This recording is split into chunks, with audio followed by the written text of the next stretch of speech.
अच्छा, previous video में जो भी हमारा डिस्कशन हुआ था, यदि आप देखे होंगे तो फिर आपकी कहानी ठीक होगी। ठीक मतलब ये नहीं कि आप बहुत ज़्यादा प्रॉफिट में होंगे।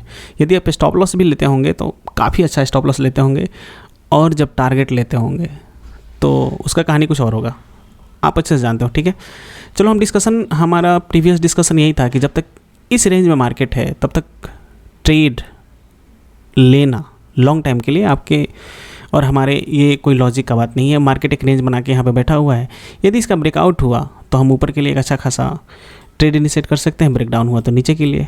चलो चीज़ों को समझते हैं 15 मिनट के चार्ट पे। ठीक है, इससे पहले आप अपने पैसेंस को समझिए। मार्केट में जब भी आप आते हो तो चार्ट को रीड करो। सिंपल क्या है, जो हमने ये रेंज सजेस्ट किया था, कौन सा, 24,789 से लेकर 500 का जो रेंज है, इस रेंज का यदि मार्केट ब्रेकआउट करती है ना तो यहाँ पे कहानी अच्छी बनने वाली है। एक आपका ट्रेड अच्छा फैक्टर से मिलेगा जहाँ पर रिस्क रिवार्ड आपका कोई मतलब रखता है। ठीक है, और यदि यहाँ पे नहीं, इसको ब्रेकआउट नहीं करता है तो फिर इसी रेंज में कभी नीचे कभी ऊपर आप एक ट्रेड इनिशिएट कर सकते हो। और यदि मार्केट इस रेंज का ब्रेक डाउन कर दिया तब तो मार्केट की कहानी कुछ अलग होने वाली है। ये मार्केट 22,000 तक भी जा सकती है, क्योंकि हमने एक दिन का जो टाइम फ्रेम था उसमें आपको बताया था कि मार्केट का ये पैटर्न बना है, यदि इसका ब्रेकडाउन हुआ तो इतना तक जा सकती है। चलो दूसरा वीडियो में जाके आप देख लेना, कोई बात नहीं। अभी हम सोमवार के लिए डिस्कशन कर रहे हैं कि सोमवार का कैसा मार्केट हो सकता है। होगा ऐसा कोई गारंटी नहीं है, हो सकता है। लॉजिक को समझेंगे, उस पर काम करेंगे। सिंपल, यदि मार्केट, इसको साफ करो भाई, साफ करो, नहीं तो फिर समझ में आना थोड़ा मुश्किल हो जाएगा। हमारे पास एक इम्पॉर्टेंट रेंज ये है, ठीक है। दूसरा इम्पॉर्टेंट रेंज हमारे पास ये है, ठीक है। ये अगर देखा जाए तो आप इसको थोड़ा सा और ऊपर कर लो, ये रेंज बना लो, और एक छोटा सा रेंज ये है। चीज़ों को समझना काफ़ी बेहतर आपके लिए हो सकता है ये। यदि मार्केट बिल्कुल फ्लैट खुला, उस सिचुएशन में हमें क्या करना चाहिए? यदि मार्केट बिल्कुल फ्लैट खुला, इधर ही कहीं खुल गया, तो हमें क्या करना चाहिए? इन चीज़ों को समझिए। यदि मार्केट यहाँ पे खुला तो हम क्या करेंगे? कुछ नहीं करेंगे मेरे भाई। प्रीवियस डे का जो डाउन मार्केट ने जो मोड ट्रेडिंग के दिन परफॉर्मेंस दिया था, उसी में यदि कंसोलिडेशन करके ब्रेकआउट करता है तो हमारा फर्स्ट टारगेट ये होने वाला है, ठीक है। कौन सा? 24,500 का। और जैसे ही 500 का रेंज को तोड़ता है तो 24,750 हमारा सेकेंड टारगेट होने वाला है। सिंपल। लेकिन आपका स्टॉप लॉस ये होगा मेरे भैया 24,271। समझ में आ गया?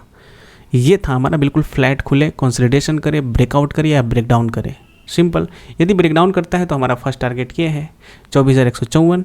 Then second target is 24,071 and 75। और इसको ब्रेक डाउन करता है तो फिर तो आप आराम से एक वीक के लिए मार्केट में बैठ जाओ, यदि आप सेलर हो तो, ठीक है। यदि मार्केट गैप अप ओपनिंग करे, गैप अप ओपनिंग करे तो कहाँ करेगा? मैक्सिमम कहाँ कर सकता है? इधर कहीं करे, या फिर इसको ब्रेक कर दे, या फिर इधर कहीं रहे। तब हमारे लिए कोई ट्रेड अभी नहीं बनता है। यदि गैप अप ओपनिंग करे तो इस रेंज को जब तक ब्रेकआउट नहीं करता है तब तक हम ऊपर के लिए नहीं जाएंगे। अब नीचे के लिए आना है तो हमें, हमारे लिए तुरंत यहाँ पे सपोर्ट बैठा हुआ है। कहाँ पे? 24,364 से 350 के लेवल के बीच। तो ये जो जोन है, अगर मार्केट यहाँ पे कहीं आके सस्टेन कर रहा है, कंसोलिडेशन कर रहा है, तो हम इंतज़ार करेंगे। किस बात का इंतज़ार करेंगे?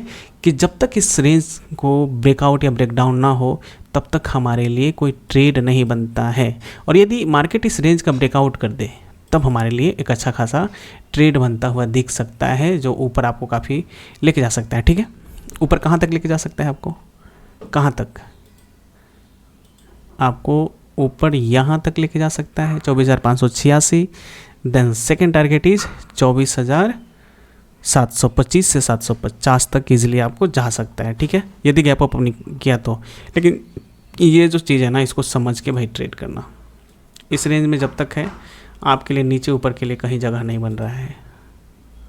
इवन यहाँ पे अगर खुला, फ्लैट खुला, तो ऊपर के लिए जगह है। सिंपल। ये सेकेंड टारगेट, ये थर्ड टारगेट, ये जब तक इसको ब्रेकआउट नहीं करता है, गैप अप खुले और इसको ब्रेकआउट करे, तब इसके लिए और इसके लिए आप बैठ सकते हैं मार्केट में। लेकिन ये जो है, ये आपका स्टॉप लॉस हो जाएगा 24,369 का लेवल। समझ में आई? चलो दूसरा है कंडीशन कि यदि मार्केट गैप डाउन खुले तो सेम, मार्केट यदि फ्लैट खुलता है तो एक अपॉर्चुनिटी है मार्केट में सोमवार के दिन। यदि गैप डाउन भी खुल गया तब भी आपको वेट करना पड़ेगा। गैप डाउन खुला, इधर कहीं मार्केट खुल गया, मार्केट इधर कहीं खुल गया तो क्या करोगे, इधर मार्केट खुल गया तो अब देखो प्रीवियस डे का ये लो है, ठीक है। उसके बाद ये एक अच्छा खासा आपको मल्टी सपोर्ट बैठा हुआ है यहाँ पे, अभी तो इसके लिए रेजिस्टेंस हो जाएगी, तो ये बैठा हुआ है। तो यहाँ पे क्या करोगे आप, फिर हम कंसोलिडेशन का वेट करेंगे, और इस कंसोलिडेशन का यदि ब्रेकडाउन हुआ तो अति उत्तम है आपके लिए। यदि ब्रेकआउट हुआ तो देन आपके लिए स्टॉप लॉस थोड़ा बड़ा हो जाता है। टारगेट फर्स्ट आपका ये होगा, सेकंड टारगेट ये, देन थर्ड टारगेट ये, समझ में आ गया। लेकिन स्टॉप लॉस फिर ये हो जाएगा आपका 24,160। तो यहाँ पे वेट करेंगे आप।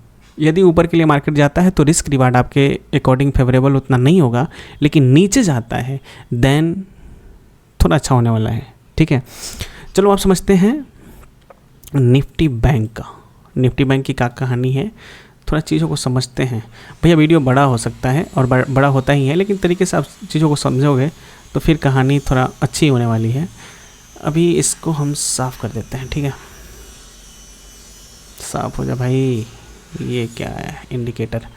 अच्छा, ये जो इंडिकेटर लगा हुआ था ये हमारा स्ट्रेटजी है जिसका डिस्कशन हमने 2-3 वीडियो में किया है।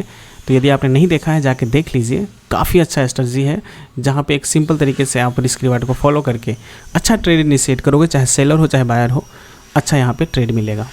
अच्छा, हम यहाँ पे जो देखेंगे कि हमारे लिए रेंज क्या बना हुआ है। यदि आप 15 मिनट के टाइम फ्रेम पे देख रहे हैं तो आपके लिए रेंज क्या है, इम्पॉर्टेंट रेंज क्या है आपके लिए। इम्पॉर्टेंट रेंज ये बना है मार्केट में,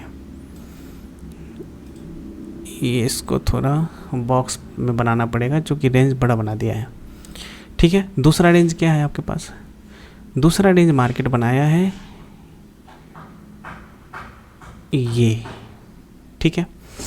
अब देखिए मार्केट इसी बीच में कंसोलिडेशन कर रहा है, ब्रेकडाउन किया, फिर यहाँ से रिटर्न करके ब्रेकडाउन यहाँ से कंसोलिडेट करना शुरू कर दिया है। तब हमें क्या करना चाहिए, कुछ मत करो। जब तक इस रेंज में मार्केट बैठा हुआ है तब तक हम क्या करेंगे, कुछ नहीं करेंगे, नीचे से ऊपर जाएंगे, ऊपर से नीचे आएंगे।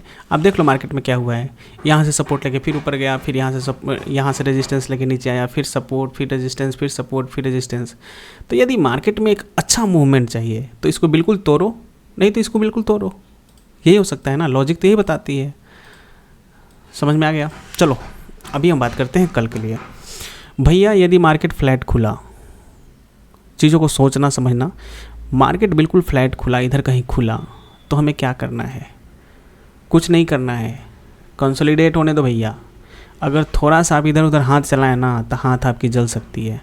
बिल्कुल कंसोलिडेट होने दो। इस कंसोलिडेशन का जब ब्रेकआउट या ब्रेकडाउन होगा ना तब आपके लिए ठीक है। इवन जब ब्रेकआउट होता है तो एक लंबा टारगेट है, लेकिन ब्रेकडाउन होती है तो आपके लिए फर्स्ट टारगेट ये होने वाला है, देन सेकेंड टारगेट इज़ ये 50,500 के लेवल के बीच आपका ये सेकेंड टारगेट होने वाला है, ठीक है। फ्लैट खुला, ऊपर के लिए जब मार्केट जाता है तो एक लंबा टारगेट दिख रहा है, लेकिन नीचे के लिए मार्केट जा रहा है तो आप यहाँ पे आप रिस्क रिवार्ड को भी अगर फॉलो करते हो तो आपका रिस्क रिवार्ड इधर ही कहीं बैठा हुआ है, ठीक है। तो इसके ऊपर मार्केट जाता है तो फिर आप खतरा में पड़ जाओगे, तो तुरंत आपको निकलना पड़ेगा। अगर रिस्क रिवार्ड को प्रॉपर फॉलो करते हो तो मार्केट कहीं गैप डाउन खुले तब कहानी अच्छी होने वाली है, ठीक है। लेकिन कंडीशन एक ही है उसका, मार्केट कहीं इधर आया, इधर आया, मार्केट इधर आया, ठीक है, यहाँ कोई पॉजिटिव कैंडल बना दे, पॉजिटिव कैंडल बना दे यहाँ पे कोई, और यहाँ पॉजिटिव कैंडल का ऊपर वाला जो शैडो है उसको ब्रेकआउट कर दे, तब हम ऊपर के लिए पोजीशन बना सकते हैं। देन हमारा first target, then second target, ठीक है। लेकिन स्टॉप लॉस भी यहाँ बिल्कुल नज़दीक है, स्टॉप लॉस को ध्यान देना पड़ेगा। फिर यदि वहाँ से रिटर्न किया तो फिर आपका बहुत ज़्यादा खतरा होने वाला है, ठीक है। गैप डाउन की ये कहानी थी। अब गैप अप ओपनिंग हो जाए तब, गैप अप ओपनिंग होगा कहाँ होगा, इन बीच में कहीं होगा, इसके बीच में कहीं होगा गैप अप, यही होगा ना। गैप अप का मतलब इधर हुआ, ठीक है। फिर क्या करना है, फिर इंतज़ार करो। इंतज़ार करो कंसोलिडेशन का, इंतज़ार करो कोई पॉजिटिव कैंडल का, या फिर इंतज़ार करो नेगेटिव कैंडल का, तो नेगेटिव कैंडल का यहाँ कोई उतना मतलब नहीं बनता है। अगर इसके ऊपर गया मार्केट, अगर मार्केट इसके ऊपर कहीं खुला, ये 50,050 के ऊपर 67, 70, 75 के ऊपर खुला और यहाँ कंसोलिडेट करके ब्रेकआउट किया, तो फिर अच्छा मूवमेंट ऊपर देने की संभावना है, ठीक है। और यदि ब्रेकडाउन किया तो फिर रिस्क रिवार्ड आपको प्रॉपर समझना पड़ेगा, और आपका फर्स्ट टारगेट बिल्कुल छोटा सा है 51,760। देन सेकंड टारगेट इज़, आप इसको थोड़ा और इजी यहाँ लेके चले जाओ, 51,311 से 10 तक का हो सकता है। तो ये कंडीशन था। और यदि आप हमारे चैनल में बिल्कुल नए हो, लाइक शेयर सब्सक्राइब जो भी मन करे करो, बाकी आपकी मर्ज़ी। जय हिंद, मिलते हैं किसी और वीडियो में।